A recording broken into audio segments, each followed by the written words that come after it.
बिस्मिल्लाहिर्रहमानिर्रहीम। आज हमने एक्सरसाइज 1.1 वो स्टार्ट करनी है। क्लास 9th की चैप्टर हमारा 1 है मैट्रिसेस एंड डिटर्मिनेंट। पहला क्वेश्चन है, हम उसको देखते हैं। क्वेश्चन नंबर 1 ये है कि find the order of the following matrices.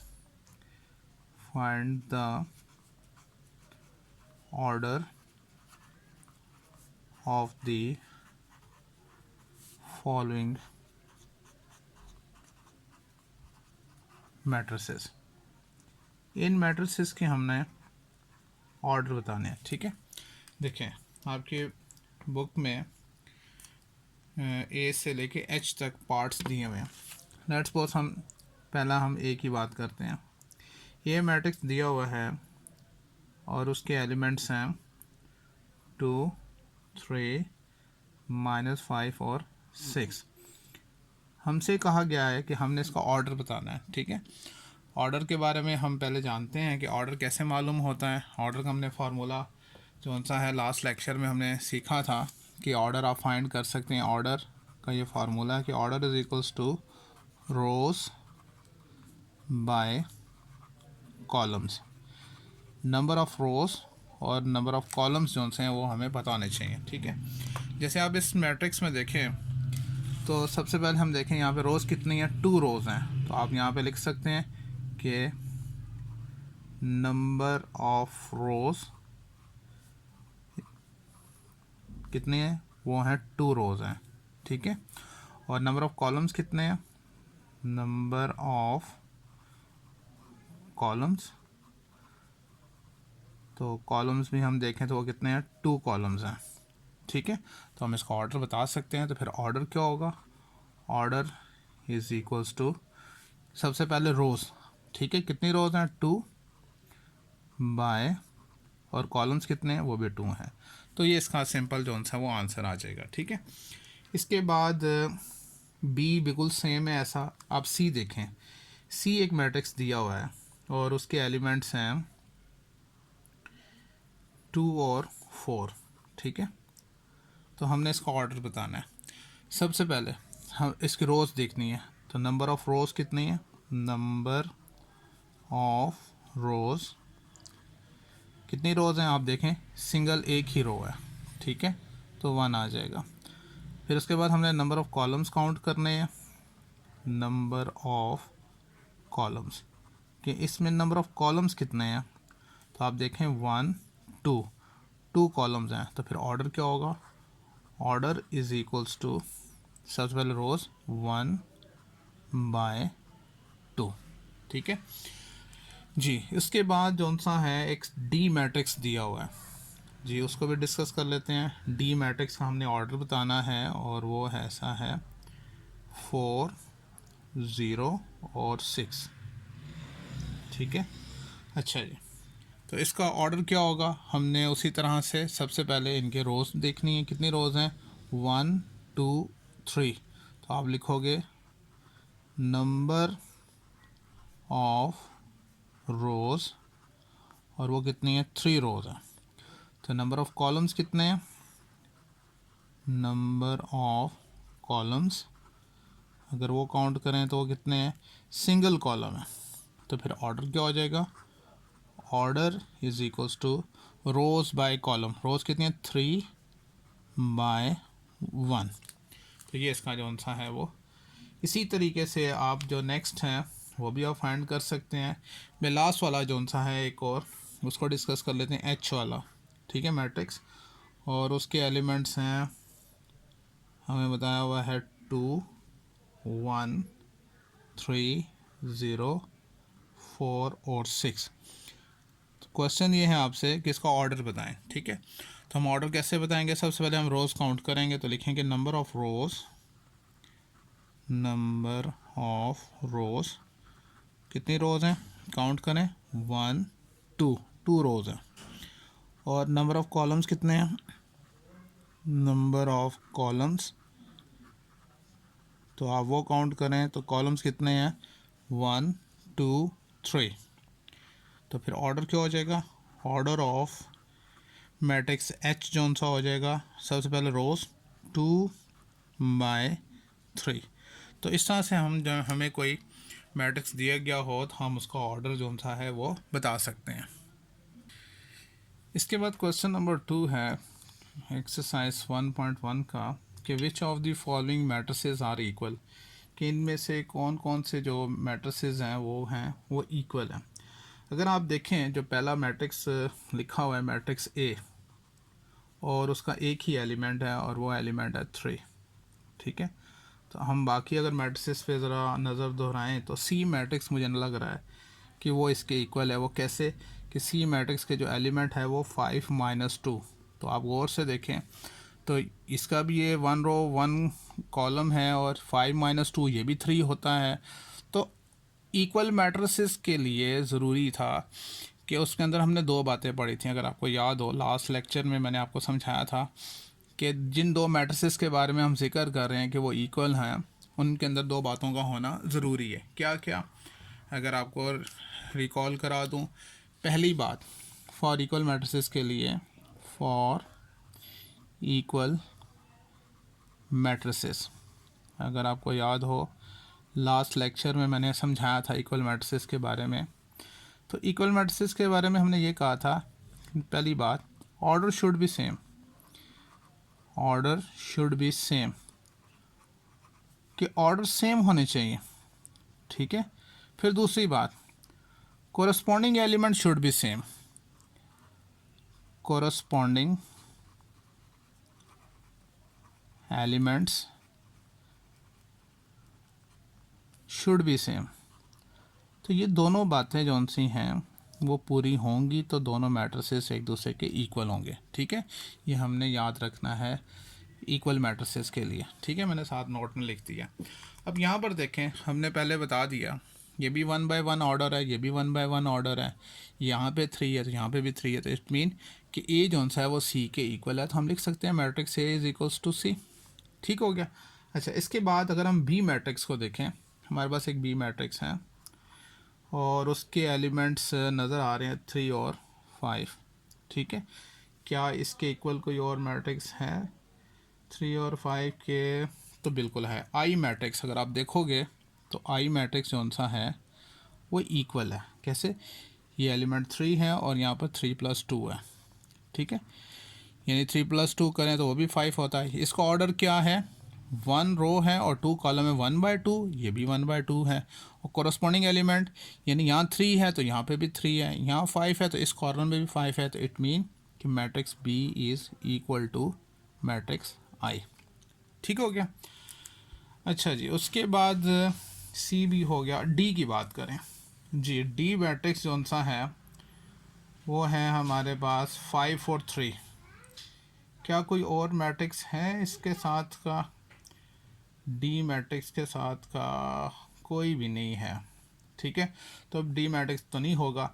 E matrix की बात करें तो ई मैट्रिक्स का, हाँ बिल्कुल है। ई मैट्रिक्स अगर आप देखें तो उसके एलिमेंट्स हैं हमारे पास 4, 0, 6 और 2। और अगर आप गौर से देखें तो एच मैट्रिक्स अगर आप गौर से देखें तो उसके एलिमेंट्स भी सेम हैं और वो क्या है 4, 0, 6, 2। अगर ऑर्डर की बात करें 2 रोज़ 2 कॉलम है 2/2, 2 रोज़ और 2 कॉलम है, ये भी 2/2। Corresponding element should be same. इस कॉर्नर में 4 है तो यहाँ पे भी 4 है, यहाँ 0 है तो ये भी 0 है, ये 6 है तो ये भी 6 है, ये 2 है तो ये भी 2 है। तो हम लिख सकते हैं matrix E is equal to H, ठीक हो गया। उसके बाद जो सा है आप एफ मैट्रिक्स को देखें जी। एफ मैट्रिक्स के एलिमेंट्स गिवन है हमारे पास 2 और 6, ठीक है। और उसके बाद जो सा है जी मैट्रिक्स अगर हम देखें तो उसके एलिमेंट्स हैं 3 - 1 और 3 + 3। तो आप देख लें इसका और दोनों का ऑर्डर बिल्कुल सेम है। 2 रोज़ 1 कॉलम है 2/1 तो ये भी 2/1 है।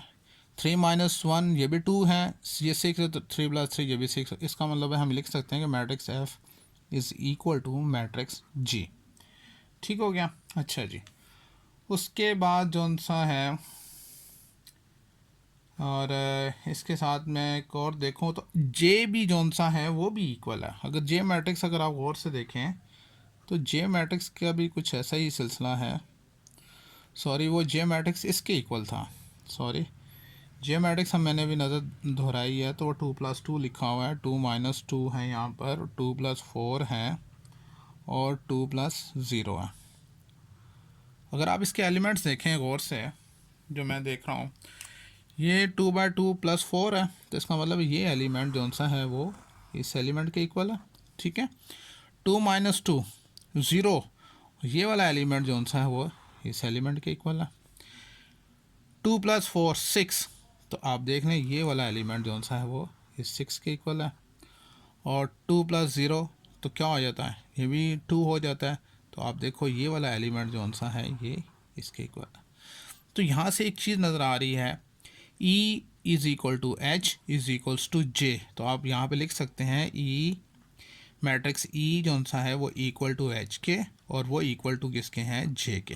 ठीक है, तो इस तरह से हमने इक्वल मैट्रिसेस को भी यहाँ पे डिस्कस कर लिया। ठीक है, इसके बाद जो सा हमारा थर्ड क्वेश्चन है, बहुत इंपॉर्टेंट है एग्जाम्स के पॉइंट ऑफ व्यू से भी, शॉर्ट क्वेश्चन में अक्सर आया करता है। Find the values of A B C and D which satisfy the matrix equation. जिस मैट्रिक्स इक्वेशन को क्या करें, वो सेटिस्फाई करें। सोल्यूशन में हम लिखते हैं जी, सोल्यूशन में आप देखें दोनों मैट्रिसेस एक दूसरे के इक्वल हैं। मतलब हमें जो गिवन में दिया हुआ है, ये बताया हुआ है कि ये दोनों मैट्रिसेस जौन से हैं A+2 B C-1 4D-6, ये मैट्रिक्स इक्वल है इस मैट्रिक्स के 0-7 3 2D। ठीक है जी, जब दो मैट्रिसेस एक दूसरे के इक्वल होते हैं तो उनके कोरस्पॉन्डिंग एलिमेंट्स भी एक दूसरे के इक्वल होते हैं। यानी मतलब कि ये वाला जो एलिमेंट है ये इक्वल किसकी होगा, इसके 0 के, और ये वाला एलिमेंट किसके इक्वल होगा, -7 के। ये जो एलिमेंट है ये इक्वल किसके होगा, 3 के, और ये एलिमेंट किसके इक्वल होगा। ठीक है, क्योंकि गिवन में कहा है कि ये मैट्रिक्स और ये मैट्रिक्स क्या है, एक दूसरे के इक्वल है। इक्वलिटी साइन ये शो करती है ये मैट्रिक्स इस मैट्रिक्स के इक्वल है। ये भी 2/2 ऑर्डर है, ये भी 2/2 ऑर्डर है, और हमसे पूछा ये गया है कि ए बी सी डी चारों की वैल्यूज़ निकालें। अब हम क्या करेंगे, इनके कोरस्पॉन्डिंग एलिमेंट्स को एक दूसरे के इक्वल लेकर, जैसे ये इक्वल है इसके, तो हम यहाँ लिख सकते हैं कि A+C = 0। ठीक है, और ये एलिमेंट किसके इक्वल है, इसके, तो हम लिखेंगे A+2B = -7। C-1 किसके इक्वल है, C-1 = 3 के, और 4D-6 किसके इक्वल है, 2D के। ठीक है, तो हमारे पास इस तरह से ये 4 इक्वेशन बन जाती है। मैं इनको नाम देता हूँ 1 2 3 और 4। अब इन 4 इक्वेशंस को हमने सॉल्व करना है और हमने ए बी सी और डी की वैल्यूज़ फाइंड करनी है। अच्छा जी, अगर आप इक्वेशन 3 देखें तो वहाँ से सी की वैल्यू आसानी से निकल सकती है। तो हम यहाँ पे लिखेंगे फ्रॉम इक्वेशन 3 यहाँ पर, तो C-1 = 3। -1 है, -1 शिफ्ट जब राइट साइड पे होगा तो क्या हो जाएगा, +1 हो जाएगा। यानी C = 3 + 1, तो C = क्या हो गया, 4। तो इस तरह से हमारे पास एक वैल्यू C की वैल्यू जो सी है वो हमने फाइंड कर ली, और वो क्या है हमारे पास 4। ठीक है, अच्छा जी, इसके बाद आगे चलते हैं। अगर C की वैल्यू हम 1 में डाल दें तो A की वैल्यू निकल सकती है। तो हम लिख सकते हैं यहाँ पे, हम लिखेंगे पुट C = 4 इन इक्वेशन 1 में पुट करते हैं। ठीक है, तो A + 4 = क्या हो जाएगा, 0। यानी C की जगह हम 4 डाल देंगे तो A + 4 = 0। तो फिर A की वैल्यू क्या आ जाएगी, वो आ जाएगी -4। तो इस तरह से हमने A की वैल्यू भी फाइंड कर ली। ठीक है, इसके बाद आगे चलते हैं। अब A की वैल्यू जो सी है, हम अगर 2 में डालें तो B की वैल्यू निकल आती है। लिखेंगे हम यहाँ पर put A = -4 in equation two में डालते हैं, ठीक है। ए की जगह क्या आ जाएगा, -4 plus 2b is equals to -7, ठीक है। -4 शिफ्ट होगा राइट पे तो +4 हो जाएगा, यानी 2b is equals to -7 +4। 2b is equals to plus minus minus करेंगे, साइन माइनस का आएगा, 7 में से 4 माइनस करेंगे तो क्या आ जाएगा, 3 आ जाएगा, ठीक है। 2 मल्टीप्लाई हो रहा है, उस तरफ जाकर डिवाइड हो जाएगा, तो इस तरह से b की वैल्यू हमारे पास आ गई -3/2। तो इस तरह से हमारे पास जो सा है b की वैल्यू आ गई और वो है -3/2, ठीक है। अब रहेगी हमारे पास वैल्यू किसकी, d की वैल्यू, वो हमने इक्वेशन 4 यूज़ करनी है, ठीक है। तो यहाँ पर मैं स्केल की मदद से जगह बना लेते हैं हम, ठीक है, ताकि जो है नेक्स्ट पार्ट है हम उसको भी यहाँ से, ठीक है जी। हम लिखते हैं जी फ्रॉम इक्वेशन 4, यहाँ लिख लेते हैं फ्रॉम इक्वेशन 4।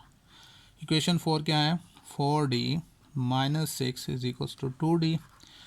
अच्छा देखें, 2d छोटी वैल्यू, 4d बड़ी वैल्यू, इसको शिफ्ट करेंगे इस तरफ तो इस तरफ आके -2d हो जाएगा और -6 उस तरफ जाकर +6 हो जाएगा, प्लस माइनस माइनस करेंगे और ये आ जाएगा 2d इज इक्वल्स टू 6 आ जाएगा, क्योंकि प्लस माइनस माइनस 4d में से 2d जाएंगे तो 2d आ जाएगा।